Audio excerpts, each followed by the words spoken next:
JB, can you just take us through that final minute? Obviously, some big shots from Cat there at the end, and some big shots by TSJ as well. But just how did you see things play out in that final play on last minute? I mean, they made some tough ones.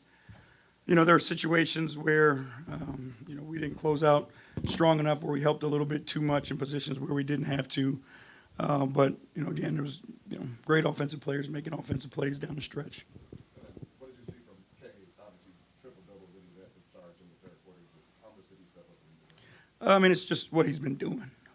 He's been that guy for us all year. We knew, we were going to have to rebound the ball. I thought he did a great job on the defensive boards. He's got to carry us a lot on the offensive end of the floor. The burden is heavy on him, but I think he comes through for us, over and over again. Coming back down from 16 points, can you just take us through what was clicking for you guys in the second half? Yeah, I mean, I think it started, at the end of that second quarter. That group was playing with great energy. They were scrappy. They played with great quickness and speed. But the effort kicked up because it was a struggle early for us to kind of find it. But, we found a way to just keep it within 12, and then we were able to go on that little run to end the quarter. And I think that gave us some life going into the second half and some belief that we could get it done. JB, to have last game end the way it did, and then this game, a substantial lead on your guys' end, and then it come down to the final seconds. In your experience, how do you coach through that and improve from there? I mean, again, we are learning our way through, every challenge that's in front of us. And I think our guys have done a great job of learning from one moment to the next. Obviously there's some things where I can help our guys more down the stretch, and I can be better, and I will be. But just understanding where our shots are coming from, who's getting those shots, the spacing on the floor, and those types of things. But, again, it's my responsibility to help these guys because they want to learn and they want to get better, and that's what I'm here for.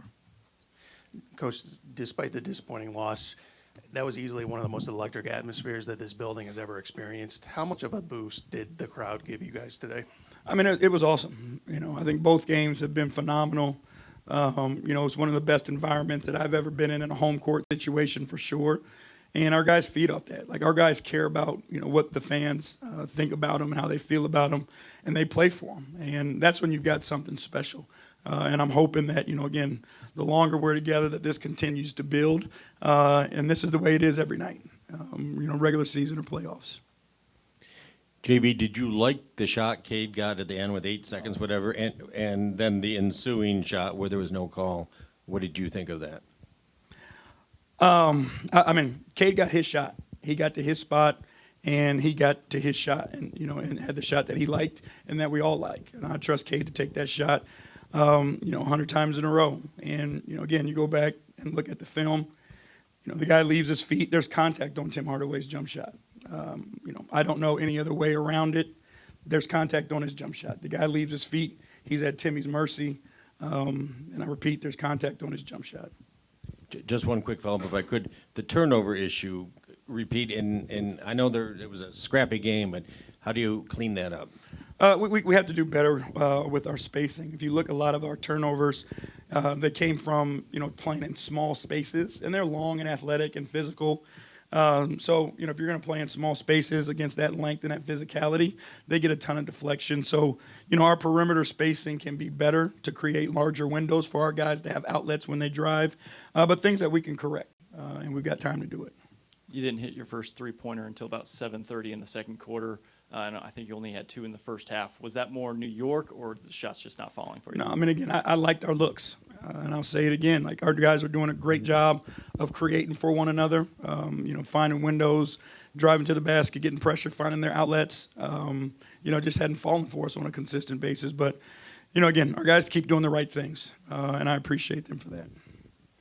JB, why is it so hard to finish in the playoffs? Is it just called a little differently? Is it just so physical? But ultimately, why is it so hard to finish? I mean, again, they do let you play more physical. Well, some people get to play more physical. I'll say that. I think these past couple games, it's kind of hard for me to believe, that Cade only gets to the free throw line 4 times. As much as he drives and gets to the paint, it was this game and it was last game. So it's a little surprising, that he doesn't get to the free throw line more. I think sometimes he's refereed different because he's a big guard, and they treat him a little bit differently. But, as much as he drives, he should get more of those whistles. But there is more physicality. There is more grabbing, holding, and all that. And again, we are fine with that, right? We like to play physical. We like that style of basketball. You won't hear us whining about it. But, again, there is just more contact that's allowed.